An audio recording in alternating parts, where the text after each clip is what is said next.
One, two, three, four.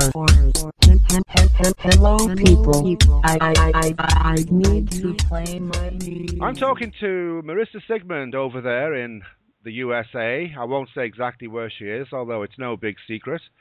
If you are Osa, you'll have to find out if you don't already know. So there. I'm talking to Marisa because she has a connection with Scientology, which is unusual, and I would love to hear more from her. Hi, Marisa. Hey, Pete. How are you doing? Pretty good. It's good to hear your voice. Thank you. Likewise. So let's get straight into this. Like, what was it? I mean, you were born into a Scientology family, yeah? Yeah, I was. My parents discovered Scientology in the mid-'70s. They were, in the Bay Area, California, which was I'd say, I guess, the hub for it at the time. Yeah. And my parents were both raised Catholic, but, at the time, they were wanting to find something a little bit different that wasn't your typical normal, praying to God and Jesus and going to church. They wanted to break away from that. And Scientology seemed like this, they say it's the applied religious philosophy, or that's what they called it back then, where it's sort of like a self-improvement, something that you do for yourself in your own mind. And that really appealed to my parents. Yeah.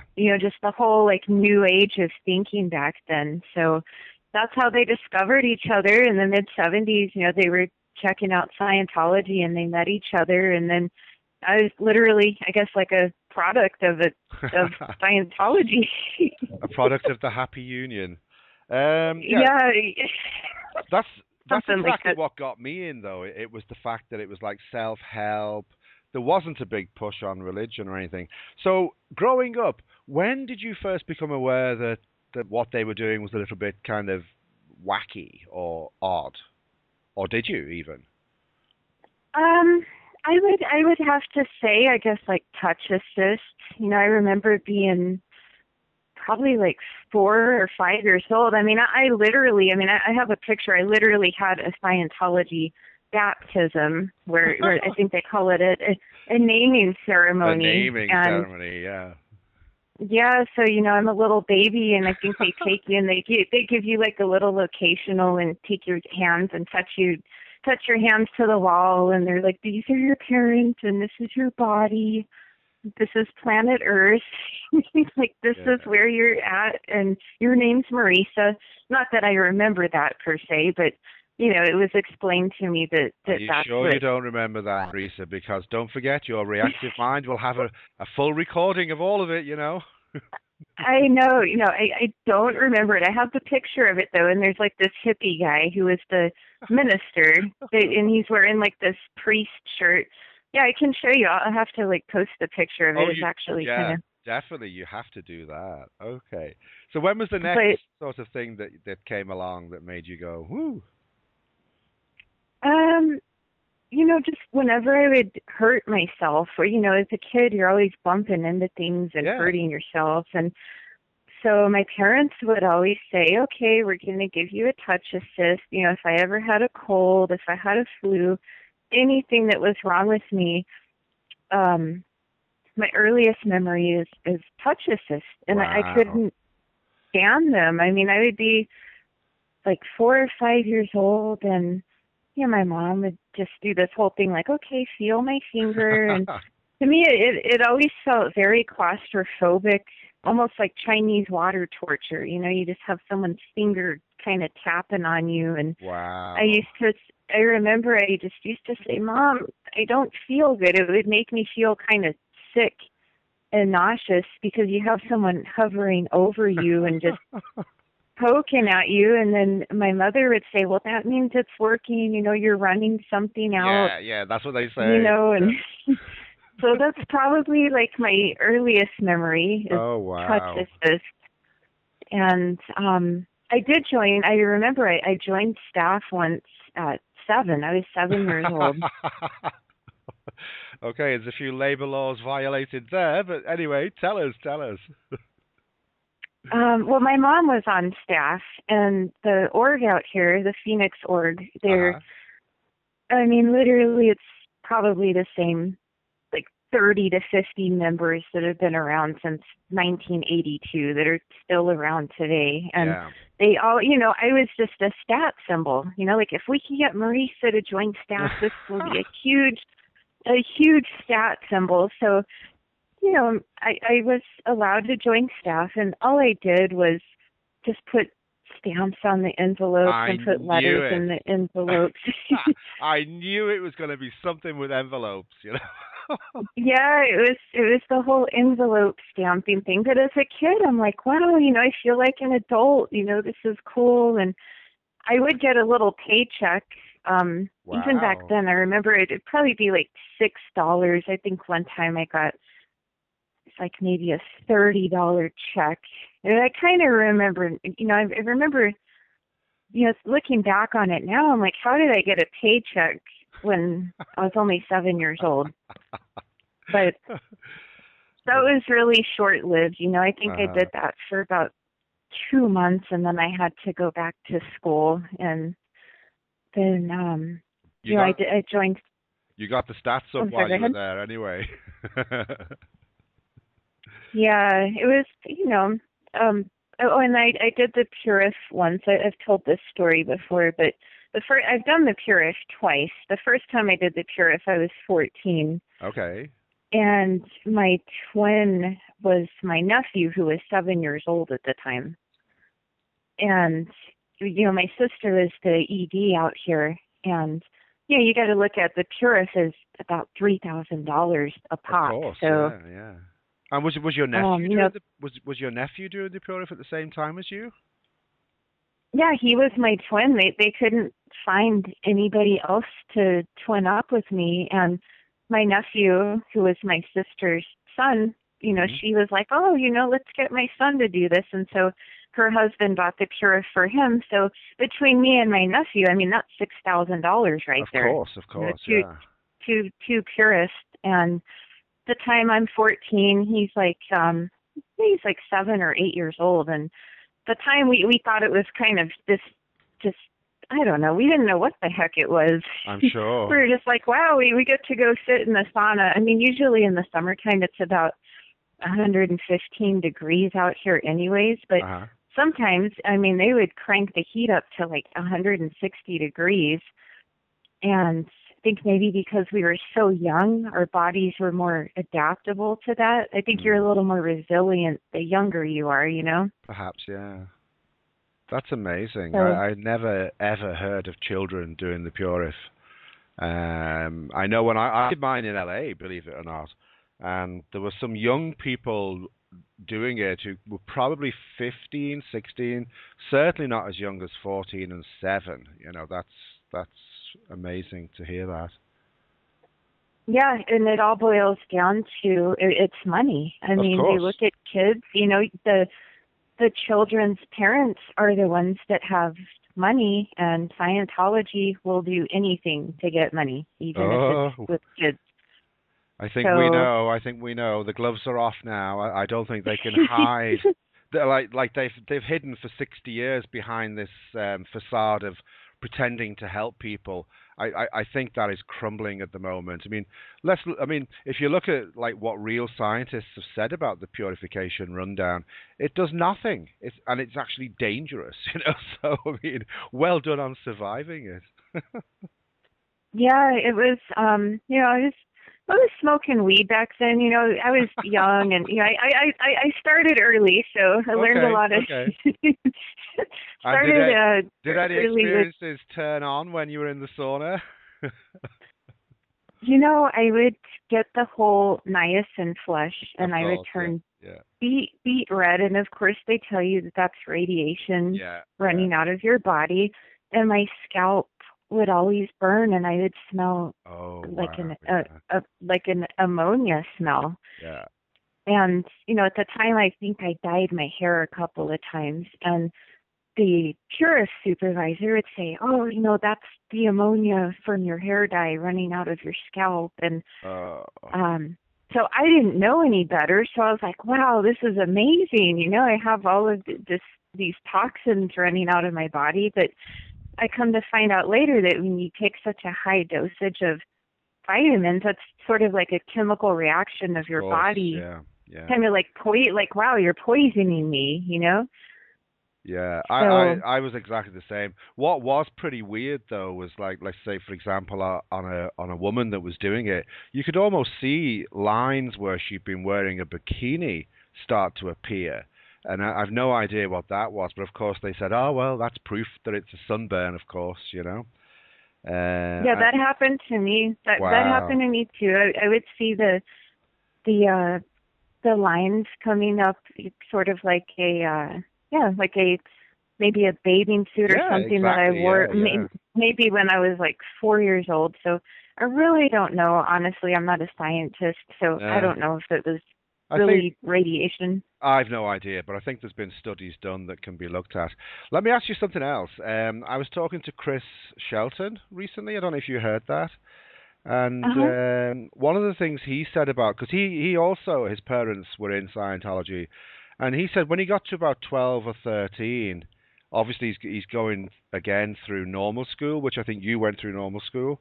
He said that he thought that the word communication was a Scientology word. I wondered, Yeah, they did you have Oh, anything sorry, go like ahead. that? Did you have anything similar to that, or? Well, they're huge on, ARC. I Yeah. remember learning about that as a child.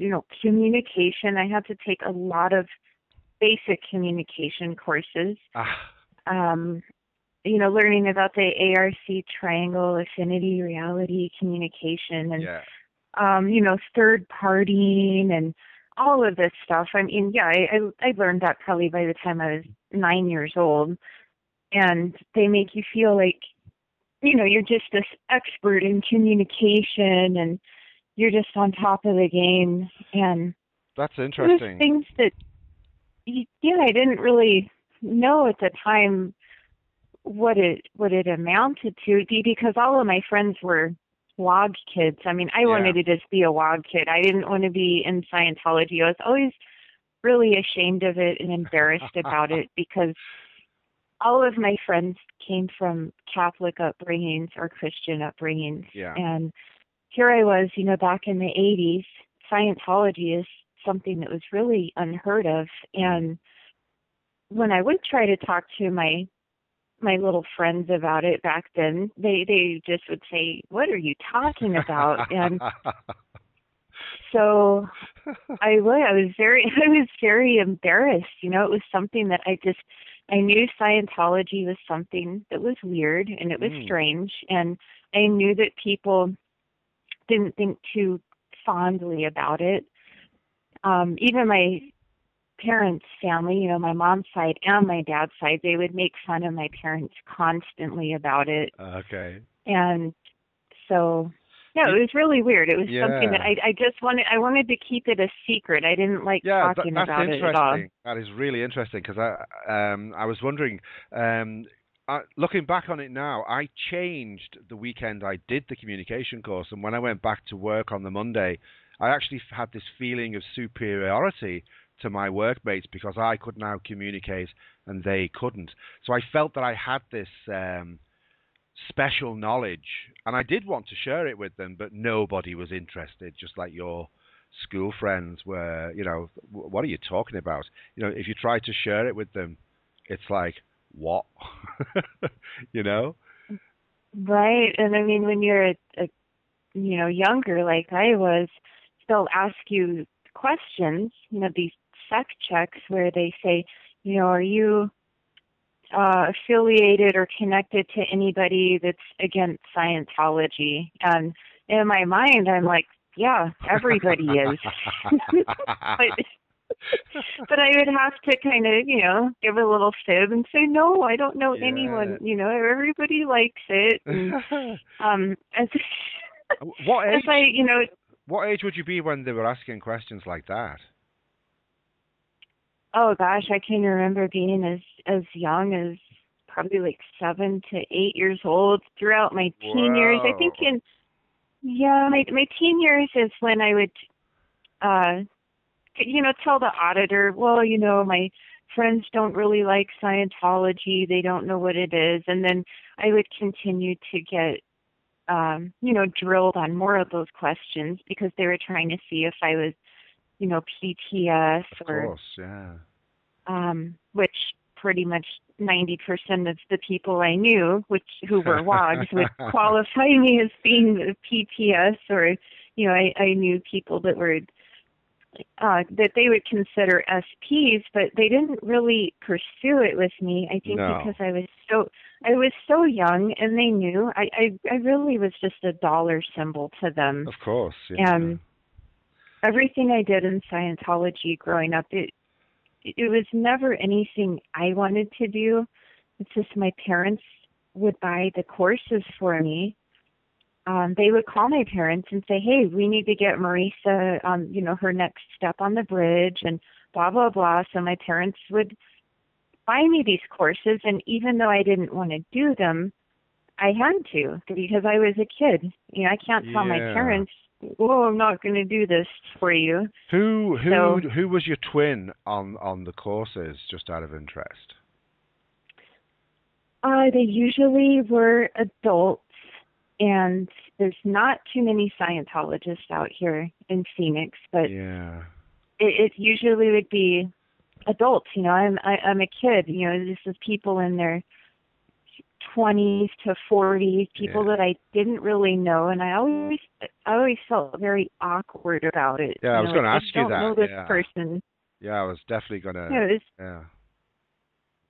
Sorry, I so didn't it's mean. always a pretty. I always just kind of think of myself as sort of like a Scientology guinea pig, and they would, if there were adults out here that bought auditing packages and they didn't have a twin or a student auditor, I was always the one that would get called up. Oh, And I would wow. have to go to the org and get teamed up with these people, like Method 1 co-audits. Yes, yes. And, I'm so young, and then these auditors are asking me these weird questions, and I never really understood what it was about, but I just had to go with the flow and go along with it. Yeah, no, that's fascinating to me because I tried to get my kids to do the children's communication course, and because they were kids doing it together, do you know what?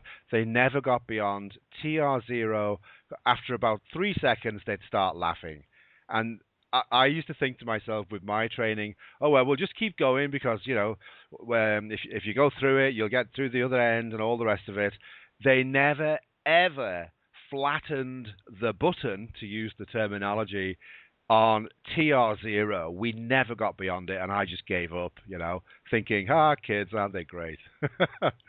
But Yeah, I think doing it with an adult, though, must have been quite intimidating as well.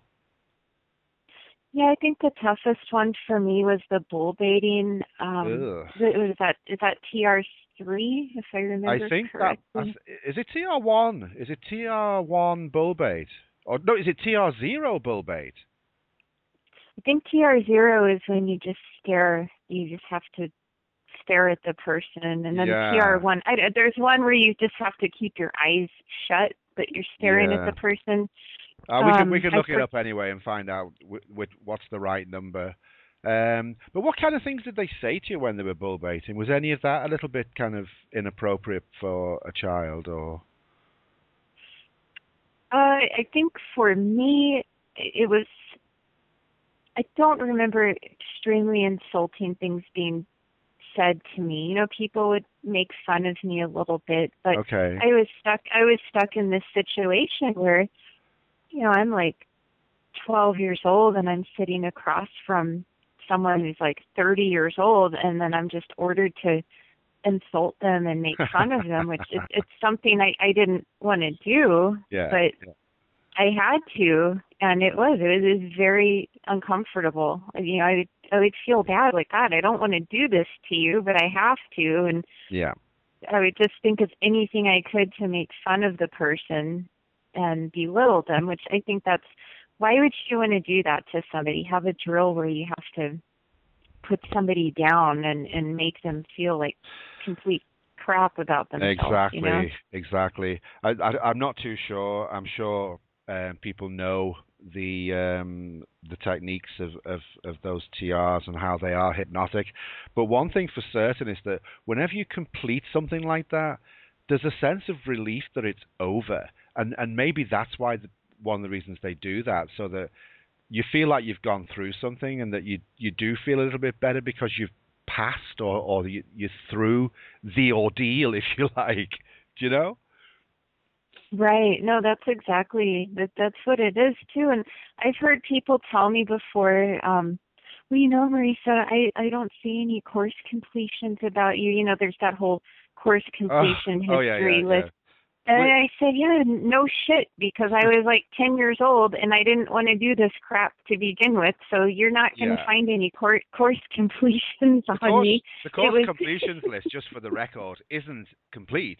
You know, it's as complete as it can be, but it's not a sort of 100% record of everybody who ever did everything. I mean, it's based on Scientology publications.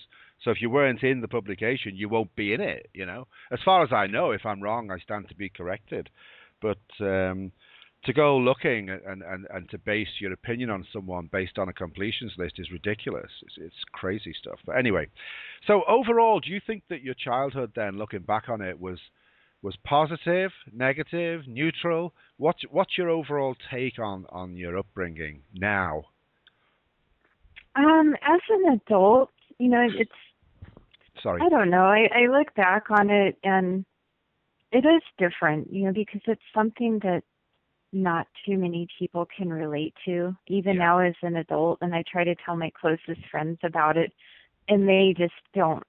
They have no idea what I'm talking about, and they're just like, wow, like they just can't even fathom Scientology. I mean, it's so been, you know, incomprehensible to so many people. I think that, if anything, I would say it had a negative impact on me. You know, they teach you to become pretty emotionless and you know, not really care about anything. And when you have that instilled upon you from the time that you're pretty young, it can turn you into just a pretty, I don't want to say cold-hearted person, but I do have a hard time finding certain emotions that I can experience. And I know it's because of Scientology. You know, I've had this happen to me from the time I was born, where you're trained to not have any emotions, not express any emotions, and if you do, you're getting banky. It's your reactive mind. H-E-N-R. You know, Did you hear that one? H-E-N-R. H-E-N-R. Oh my gosh, what human is that? emotion and reaction. Yeah. Okay. Yeah. I know. I remember that now. I do, and it's yeah. I just there's no compassion in Scientology. And I look back on the drills, the auditing that I had. There is nothing about caring for other people, showing compassion. Everything is just tuning out, zoning out, not having any emotions. Yeah. And they tell you that that's a good thing, but in the long run, now that I'm an adult, I'm like, you know, that's not good to be like that. You know, it's really robotic, sort of like a zombie. I'd have to agree with you there. Do you feel then that kind of lack of real emotion, has that carried over into adult life in any way? Do you feel? Did you ever get any therapy? Can I ask you that? No, I've never had any therapy. You know, of course, when you're Scientology believes there's no such thing as mental illness. Of course, so there's no such thing as depression. There's nothing, you know, if you want to seek professional advice, there's something wrong with you. And admittedly, you know, I would have to say, I think that's stuck with me a little bit, where I just feel like, you know, this is something I have to deal with by myself. I have to figure this out on my own. Even though I should probably go see a counselor or a therapist or something, but do you find that just talking about it helps? Do you find that? I do. I find it helps a lot because up until, about 10 years ago, there was really no one to talk to about this. Wow. It was pretty isolated, and until the whole, anti-Scientology movement came about, which Mm. earliest memories I can think of is about 2006 when I started noticing, the Operation Clambake site, Yeah. people, the ex-Scientology message board. And I remember seeing those boards like, wow, there are other people. Yeah. There's other Scientologists out there. Woohoo! And, and being on the SP board, what is there now, like 900 people? Yeah, yeah, it's nearly Like, 1,000. Yeah. I just realized, like, wow, I didn't realize there were so many, because literally where I live, there's maybe 30 or 40 Scientologists altogether Yeah. in the state that I live in. It's not like California, where there's hundreds of Of them. course, yeah. And even growing up and going to the org as a child, you must have seen people come and go so regularly. Because I know, like, my org experience was people would be there 1 minute and then they'd be gone, and you don't even talk about them. They're gone. That's it. Um, there's probably more exes than Hmm. we know. Yeah, well, my sister was she was the executive director out here for 15 years. Wow.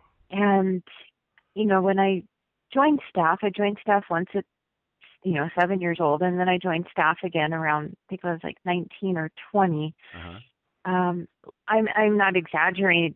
There would maybe be one person that would come in the org a week huh. that was curious, like, hey, what's this about? And that always was a red flag to me too. Like, there's nobody coming in here. Yeah, yeah. There's one person a week.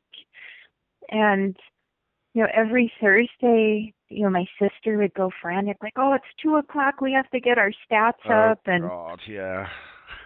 I started noticing, there was always this big push of, we have to save the planet, we have to clear the planet, we're saving the world.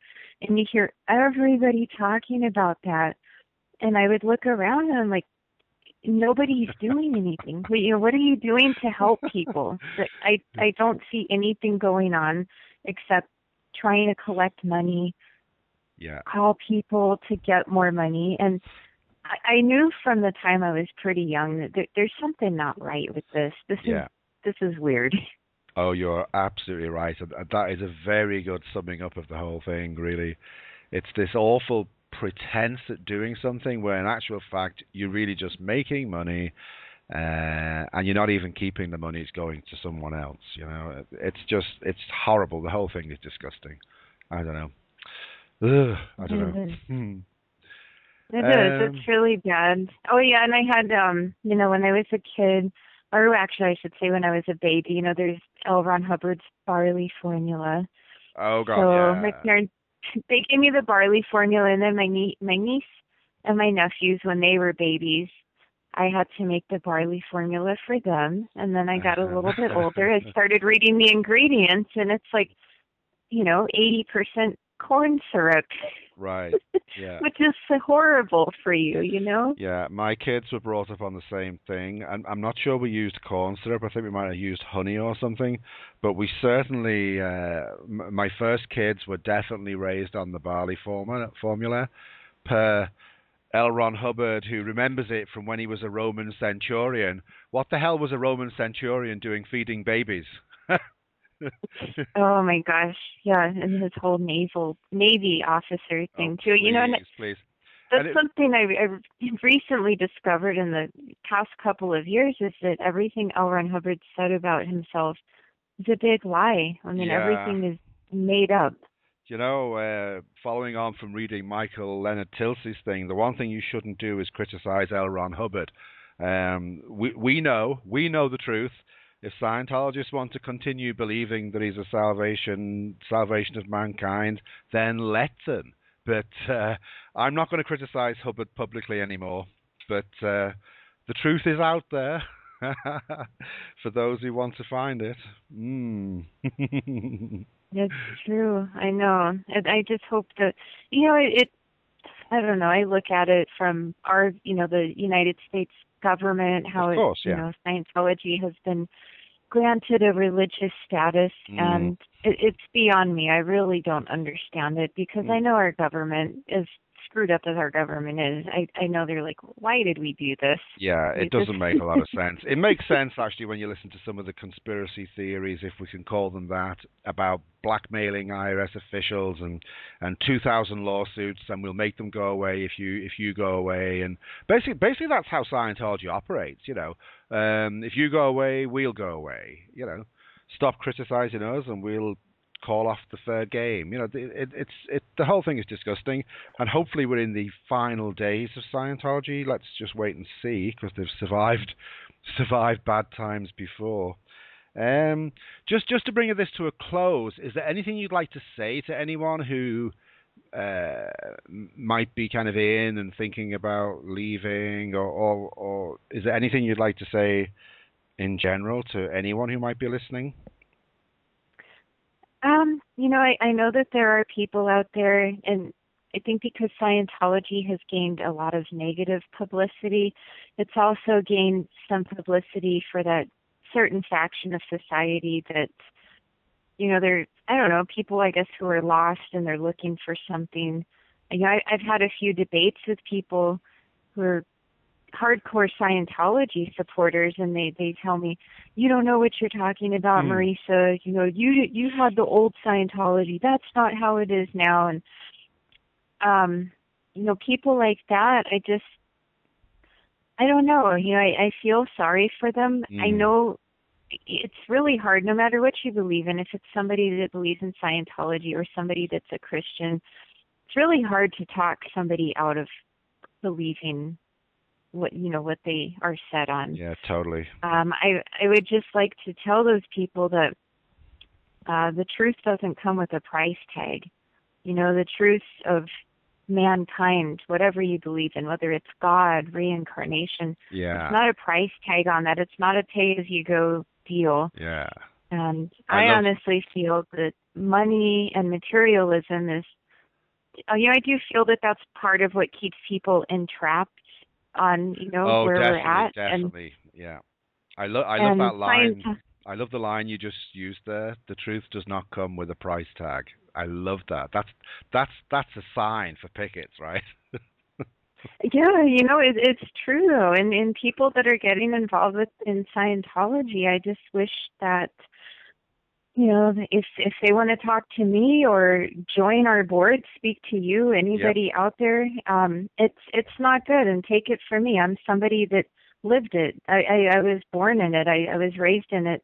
It didn't do a damn thing for me. If anything, I have a lot of resentment. I grew up having to write up my overts and withholds my whole entire life. I mean, it's in a folder somewhere, the org out here, and Scientology is geared to keep you entrapped. Yeah. It's a form of surveillance. They just want to know what you're doing, what you're capable of. They want to control you at all means while they control your pocketbook. Totally. And I really wish people would steer away from it. But like I said, if it's not Scientology, there's so many other cults out there that are going to get a hold of these people, unfortunately. I guess it makes it easier for us that we do just concentrate on Scientology. I think if we were to take the subjects of cults as a whole, or even religion as a whole, we would just get bogged down in this terrible quagmire and never get anywhere. I think one of the things that I was always aware of, that if you're gonna go into battle, if you're gonna take somebody on, like we as critics are taking on Scientology, at least have a chance that you might win. In other words, you wouldn't do something if you weren't going to win. I think if we took on cults in general or religions, we'd probably not win. But Scientology, because it is so corrupt, abusive, and fraudulent, I'm pretty sure that we can win. Otherwise, I wouldn't waste my time. I don't know. No, you're absolutely right. And any religion or group that is really out to help mankind, is not going to have policies like disconnection. No. You know, my mom is officially a declared SP, and the reason why my mother was declared is simply because she got on the internet and, you know, she was saying some bad things about, you know, how David Miscavige is running Scientology, and OSA found my mom's name and researched her. They were like, wow, you know, she's a Scientologist. Her daughter's the ED of the Phoenix Org. So my mother refused to make amends for that. So they declared her. And because of that, they ordered my sister to disconnect from my mom.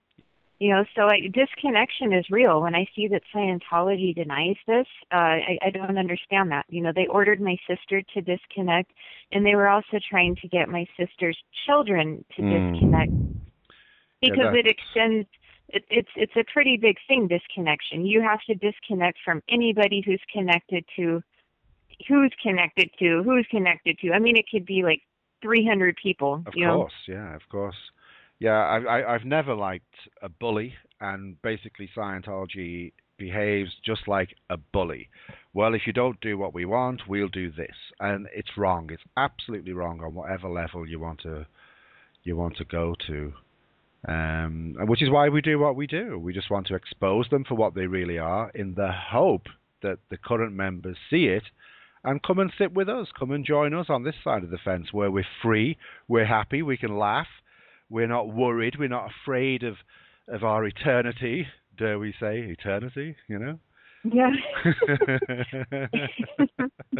Who cares about eternity? You know, it's there forever. Right. That's true. I mean, it's just a warped, twisted group to be a part of, and I can say firsthand from my experience, you know, I'm fortunate that I've turned out as well as I have, but I could tell that there has been some damage done. So yeah, I could tell that I'm a little bit emotionally jaded in certain aspects of my life, whereas I know it's from Scientology, because that's what they do to you. They just drill you and train you to become this numb zombie that does not care about anything. Right. Well, hopefully by talking to people, or even if you need it, don't be afraid of therapy, you know. Most reports I've had of people who've gone to therapy say it's quite positive, and it's nothing like Scientology portrays it as this awful, you know, shock therapy or whatever. You know, it's nothing like that they try and portray it as. So, but I really hope that you can overcome that conditioning, if we can call it that, and become more yourself rather than what they wanted you to be, if that makes any sense. Yeah, no, it does completely. Thank you. And good. I'm almost there. I think I'm almost there. Well, I'm glad to hear that. Are you going to be coming along to the conference in Florida in May? You know what? I'm planning on it. I really do want to make it out there. I got to start looking at the plane tickets, and I just saw the posting go up. So I'm planning on donating to at least help out the cause, you know, at the bare minimum. Excellent. Well, every little helps, as I've said a million times, and I'll probably be saying a million more times between now and May. Marisa, it's been wonderful talking to you, and I think we can probably do it again sometime if you're happy to do that.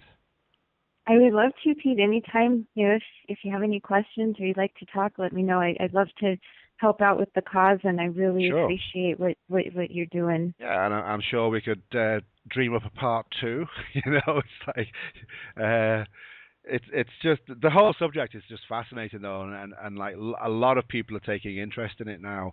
A lot more never-ins are taking interest, and it's all to the benefit because it's more and more of it gets exposed. They can't keep on lying because, you know, the lies are exposed. So I don't know. I can see the end in sight. I don't know. Let's just wait and see, I guess. Yeah, I hope there. You know, I agree with you. I can tell, you know, compared to what I think, you know, when Scientology was at its peak, it was before the internet era. So it was easy for Scientology to bullshit people. Yeah. But everything, you know, this is just a highway of knowledge nowadays. And, you just have, you go online and you see everybody's stories about it. Yes. I spread the word as much as I can. I mean, I went out tonight. I was telling 3 people about it, how screwed up Scientology is. Excellent. So You're a first-class disseminator. oh yeah, I am. And not too many people know what the heck I'm talking about. But No. Yeah. They still don't know what you're talking about. What is she talking about now? Okay, yeah, well, I mean, Scientology in general, it's just a pretty mysterious subject for many. Oh yeah. So. And do you know something else? Like I would say 99.999% of the world doesn't bloody care. Yeah, that's true. The only people who care are those who are in and those who have been victims of it. So there you go. Actually, no, it's right. bad. It's bad to be a victim. I forgot. Oh, never mind. Never mind. We'll talk about the tone scale next time because you must have done some tone scale stuff, right? Oh yeah. Okay. We got everything. We'll talk about that next time. Marisa, it's been absolutely wonderful chatting to you. Okay, Pete. The sun's shining here, and I guess the sun will be coming up where you are very soon. So I'll say good night, and thanks for chatting. Okay, thank you so much, Pete. I hope you have a good day. I think it's afternoon for you, so it's about 5 a.m. for me. I'm going to be going to sleep. Yeah, and have a nice sleep. Okay, bye. Okay, you too. Thank you. Bye. 2, 3.